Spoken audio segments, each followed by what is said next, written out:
தனுசு ராசினா உங்களுக்கான ரீடிங், அடுத்த 7 நாளைக்கு உங்களுக்கான கைடன்ஸ்.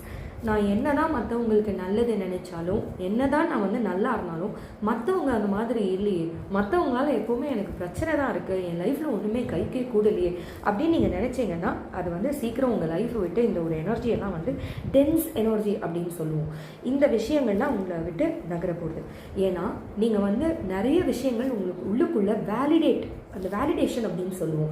மற்றவங்க என்னை பற்றி என்ன நினைக்கிறாங்க, அவங்க என்ன நீ நல்லா வேலை பண்ணுற, இந்த மாதிரி இருக்கியா அப்படின்னு சொல்கிற உள்ளுக்குள்ளே நீங்கள் அதுக்காக ஏங்குறீங்க. அவங்க உங்களை புகழணும், அவங்க உங்களுக்கு அந்த ஒரு பாராட்டு தரணும், உங்களை ஒரு அங்கீகாரம் தரணும் அப்படின்னு நீங்கள் எந்த விஷயமா மற்றவங்க கிட்டே நீங்கள் எதிர்பார்த்தாலும் அதெல்லாம் விடுவிச்சு இந்த 7 நாளில் எனக்காக நான் எப்படி என்னோட பெஸ்ட் ஃப்ரெண்டாக இருக்கலாம், நான் எப்படி இன்னும் என்னை செலிப்ரேட் பண்ணலாம், என்னை எப்படி நான் இன்னும் ஒரு போற்றிக்கலாம், எப்படி நான் என்னை புகழ்ந்துக்கலாம் அப்படின்னு நீங்கள் யோசிக்க ஆரம்பிச்சிங்கன்னா